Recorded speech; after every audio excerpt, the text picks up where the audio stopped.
Price the Lord. ஆண்டவரும் இரட்சகருமாய் இருக்கிற இயேசு கிறிஸ்துவின் நாமத்தினாலே தினம் ஒரு தீர்க்க தரிசனம் என்கிற தேவனுடைய வார்த்தைக்கு உங்களை வரவேற்கிறோம். தீர்க்க தரிசனம் என்பது தேவனுடைய ஆவியினால் அருளப்பட்ட அவருடைய வாக்குத்தத்தமான வார்த்தைகள் மாத்திரமே. இந்த நாளுக்கு தேவன் கொடுக்கிற தீர்க்க தரிசனமான வார்த்தைகளை வாசித்து நாம் ஜெபிக்கலாம். நீதிமொழிகள் 23வது அதிகாரம் 18வது வசனத்தை நான் வாசிக்கிறேன். நிச்சயமாகவே முடிவு உண்டு, உன் நம்பிக்கை வீண் போகாது என்று ஆண்டவர் வாக்குத்தத்தம் பண்ணுகிறார். ஆமென். இந்த நாளுக்கு தேவன் கொடுக்கிற தீர்க்க தரிசனமான ரேமா வார்த்தை, நிச்சயமாகவே நிச்சயமாகவே உன் நம்பிக்கை வீண் போகாது, நிச்சயமாகவே உனக்கு முடிவை உண்டு பண்ணுவேன் என்று ஆண்டவர் வாக்குத்தத்தம் பண்ணுகிறார். இந்த சத்தத்தை கேட்கிற நீங்கள் யாராய் இருந்தாலும் இந்த நாட்களில் நான் சில காரியங்களுக்கு நிச்சயமான முடிவை அறிவிப்பேன் என்று கர்த்தர் வாக்குத்தத்தம் பண்ணுகிறார். அநேக காரியத்துல முடிவு தெரியாமல் இருக்கிறீர்களா? பிள்ளைகள் வாழ்க்கையில, கையின் பிரயாசத்துல, குடும்ப வாழ்க்கையில, எதிர்காலத்தை குறித்து, ஆவிக்குரிய வாழ்க்கையை குறித்து எந்த ஒரு முடிவும் எடுக்க முடியாத சூழ்நிலையில், எந்த ஒரு முடிவும் எடுக்காத நிலைமையில் இந்த சத்தத்தை கேட்டுக்கொண்டிருக்கிறீர்களா? சபையே, இந்த வார்த்தையை ஆண்டவர் உங்களுக்கு தீர்க்க தரிசனமாய் சொல்லுகிறார். நிச்சயமாகவே முடிவு உண்டு என்று கர்த்தர் வாக்குத்தத்தம் பண்ணுகிறார். நீங்கள் ஜெபிக்கிற காரியத்தில் நிச்சயமான முடிவை நான் தருவேன். நீங்கள் உபவாசிக்கிற காரியத்தில், நீங்கள் அழுது கொண்டிருக்கிற காரியத்தில் இந்த நாட்களில் ஒரு நிச்சயமான முடிவை நான் உங்களுக்கு உண்டு பண்ணுவேன் என்று கர்த்தர் வாக்குத்தத்தம் பண்ணுகிறார். எத்தனை பேர் இந்த வார்த்தைக்கு ஆமென் சொல்றீங்க? நம்புங்கள், நிச்சயமாகவே. Praise God. இந்த வார்த்தையை நீங்கள் அறிக்கை செய்யுங்க. இது ஒரு பவர்ஃபுல்லான ஒரு வார்த்தை. சொத்தம் நிச்சயமாகவே அப்படின்னா 150% அல்ல, 190% அல்ல, 199% அல்ல. நிச்சயமாகவே அப்படின்னா 100%. Praise God. ஹல்லேலூயா. உங்க வாழ்க்கையில, உங்க குடும்பத்துல, உங்க சரீரத்துல, உங்க கையின் பிரயாசத்துல, உங்க ஆவிக்குரிய வாழ்க்கையில 97% அல்ல, 99% அல்ல, 100% நிச்சயமா நான் முடிவை ஏற்படுத்துவேன் என்று ஆண்டவர் வாக்குத்தத்தம் பண்ணுகிறார். வேதத்தில் நிச்சயமாகவே அப்படிங்கிற வார்த்தை பல முறை சொல்லப்பட்டு இருக்கிறது.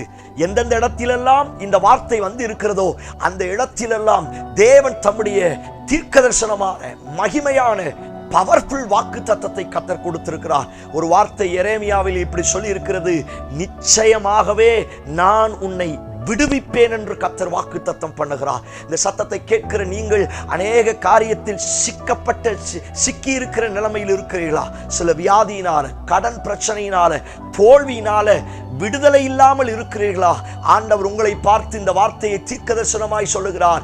நிச்சயமாகவே நான் உன்னை விடுவிப்பேன் என்று ஆண்டவர் வாக்குத்தத்தம் பண்ணுகிறார். அதே எரேமியாவிலே ஆண்டவர் சொல்லுகிறார், நிச்சயமாகவே நான் உன்னை இந்த தேசத்தில் நாட்டுவேன் என்று கர்த்தர் வாக்குத்தத்தம் பண்ணுகிறார். சத்துரு என்னையும் என் குடும்பத்தையும் பிடுங்கி போடலாம் என்று திட்டம் பண்ணுகிறான். ஆனால் ஆண்டவர் ஒரு நாளும் அவனை பிடுங்கி போட விடமாட்டார். ஆண்டவர் சொல்லுகிறார், நிச்சயமாகவே நான் உங்களை நாட்டுவேன் என்று கர்த்தர் வாக்குத்தத்தம் பண்ணுகிறார்.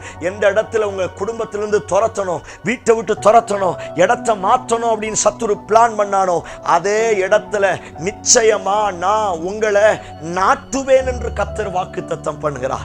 எத்தனை பேர் இந்த வார்த்தைக்கு ஆமென் சொல்றீங்க?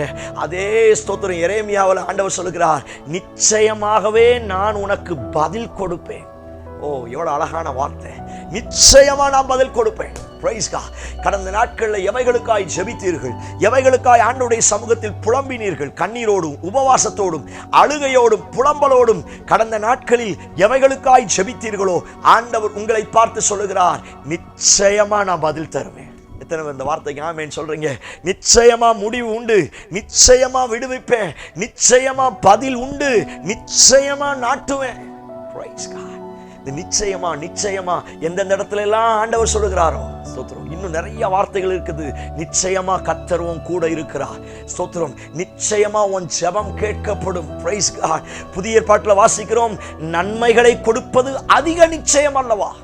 பழைய ஏற்பாட்டில் நிச்சயம் நிச்சயம் என்று வருகிறது. இயேசு கிறிஸ்து சொல்லுகிற வார்த்தை நிச்சயத்தை காட்டிலும் மேலானது, அதிக நிச்சயம். பரிசுத்த ஆவியை கொடுப்பது அதிக நிச்சயம் அல்லவா? உங்களை உடுத்துவிப்பது அதிக நிச்சயம் அல்லவா? நன்மையானவைகளை கொடுப்பது அதிக நிச்சயம் அல்லவா?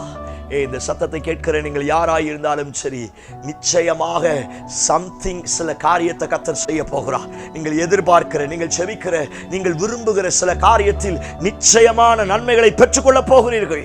Praise God, hallelujah. நிச்சயமான பதிலை பெற்றுக்கொள்ள போகிறீர்கள். நிச்சயமான முடிவை பெற்றுக்கொள்ள போகிறீர்கள். சொல்லுங்க, நிச்சயமா நடக்கும், நிச்சயமா நடக்கும். இந்த வார்த்தையை அறிக்கை செய்ய தோத்திரம். பழைய பாட்டில் வாசிக்கிறோம், நிச்சயமாய் கர்த்தர் உன்னோடு இருக்கிறார். Praise God, hallelujah. நிச்சயமான அற்புதத்தை நீங்க பெற்றுக்கொள்ள போறீங்க. கண்களை மூடி என்னோடு சேர்ந்து ஜெபம் பண்ணுங்க. நிச்சயமாகவே praise the Lord. இந்த வாழ்க்கையை அறிக்கை செய்யுங்க. நிச்சயமா என் பிள்ளை வாழ்க்கையில் அற்புதம் நடக்க போகிறது. நிச்சயமா என் சரீரத்தில் மாற்றம் உண்டாக போகிறது. நிச்சயமா என் ஆவிக்குரிய வாழ்க்கையில கர்த்தர் ஒரு மாற்றத்தை ஏற்படுத்த போகிறார். நிச்சயமான நன்மை என்னையும் என் குடும்பத்தையும் தேடி வரப்போகிறது. இயேசுவின் நாமத்தினால இந்த சத்தத்தை கேட்கிற என் ஜனங்களுக்கு நிச்சயமான நன்மைகள் இப்பொழுது இறங்கி வருவதாக. நிச்சயமாய் விடுவிப்பீராக. நிச்சயம் முடிவு உண்டாகட்டும். நிச்சயமான பதில் வரட்டும். வார்த்தையின் பிரகாரம் அற்புதங்களை செய்யும். இயேசு கிறிஸ்து மூலம் ஜெபிக்கிறோம். ஜெபம் கேளும் நல்ல பிதாவே. Amen, amen. Praise the Lord. நம்பிக்கையோடு இந்த நாளை துவங்குங்கள். நிச்சயமாகவே something is happening. ஏதாவது ஒன்று உங்களுக்கு கர்த்தர் செய்ய போகிறார். இந்த செய்தி உங்களுக்கு ஆசீர்வாதமா இருந்துச்சுன்னா மற்றவங்களுக்கு ஷேர் பண்ணுங்க. கர்த்தர் பெரிய காரியங்களை செய்வாராக. Amen. Praise the Lord. God bless you.